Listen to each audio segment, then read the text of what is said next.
Hello, welcome to another episode of This, That, and the Other. And today I'm going to be talking about the most northernmost populated area on Earth called Grise Fjord.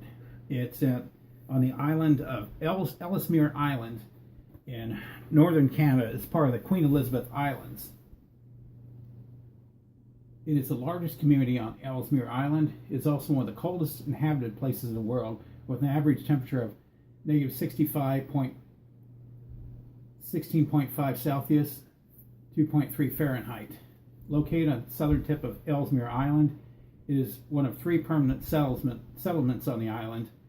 It lies 1,160 kilometers north of the Arctic Circle. It is the northernmost civilian settlement in Canada, but Environment Canada has a permanent weather station, Eureka, and at Alert there's a permanent Canadian Forces Base, CFS, Alert, and weather station that lie farther north of the island. It cradles the Arctic Cordillera mountain range.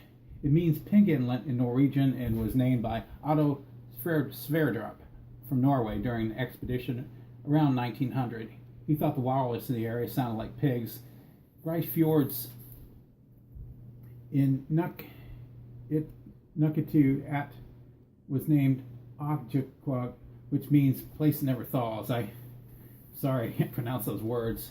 The population of the place is declining and consists of around 129 permanent residents, a decrease of 0.8% from the 2011 census. The housings are wooden and built on platforms to cope with freezing and thawing of the permafrost. Hunting is an important part of the lifestyle of the mostly Inuit population. Quota systems allow the villagers to supply many of the needs from population of seals, walruses, narwhal and beluga whales, polar bears, and muskox. Ecotourism is developing as people come to see the northern wildlife found on Ellesmere and surrounding islands. No connecting roads on the island, so it is connected to the rest of the world by a small airstrip, the Grise Fjord Airport. It is one of the most difficult approaches for aircraft, and it is cautioned that only very experienced pilots and DHC Twin Otter aircraft attempt the approach. For local travel needs, the villagers use all-terrain vehicles in summer and snowmobiles in winter, but during the winter months is limited to the town site and a small patch of land to the east called Nuvuk, due to mountain and ice fields and that cut the town off from the rest of the island. Small boats are used in summer to reach hunting grounds or hunting sea mammals from the ocean. Once a year, large ships arrive with supplies and fuel. The economy, there is a local cooperative which is the main place to purchase supplies. There are local guide and outfitting operations which are an important source of income for the families. Carving and traditional crafts and clothing are also important sources of income. The economy is a subsistence-based one due to the extreme location. Grise Fjord is the most isolated true community anywhere on the planet. Between rising, stormier ocean and falling rock avalanche potential from mountains, there is no room for growth.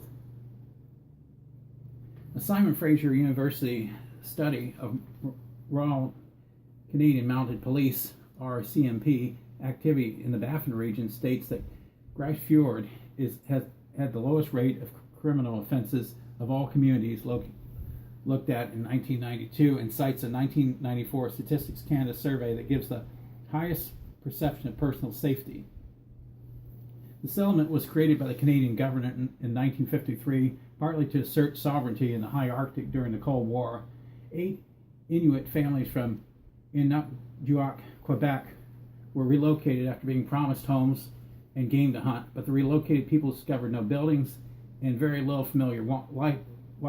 They were told that they would be returned home after a year if they wished, but this offer was later withdrawn, and it would damage Canada's claims to sovereignty in the area, and the Inuit were forced to stay. Eventually, the Inuit learned the local beluga whale migration routes and were able to survive in the area, hunting over a range of 18,000 kilometers each year. In 1993, the Canadian government held hearings to investigate the relocation program.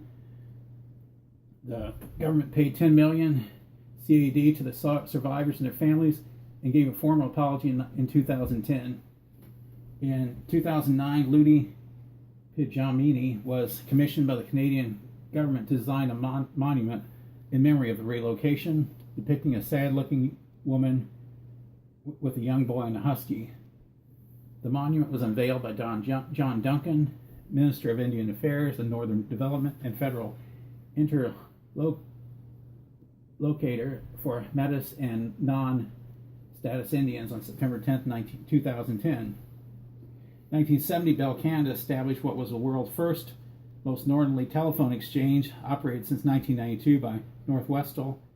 It is in the 867 area code, formerly 819, before October 1997, with its only exchange code of 980. Kind of interesting. I saw on the globe that it's north of Alaska. Even the bottom part of Ellesmere Island is north of Alaska, and I was wondering if there was any kind of population there. So there is a small population at the southern tip of the island, and it's unbelievable people able to live in cold conditions like that. But you know, they've learned to adapt to it, and very, very interesting. I'd always wondered if there was a population on Ellesmere Island, so I looked it up. That area has one church and has a store and some other homes, and that's basically it, I guess, on what's on Ellesmere Island. And I'm going to be getting, next time is going to be show 300. I'm going to be recapping shows between 200 and 300, what I've been doing, and glad to have you loyal viewers, and always like, subscribe. Want more viewers, want more subscribers. I acquired a couple more recently. Thank you. Looking for a producer, looking for a partner. As always, thanks for watching.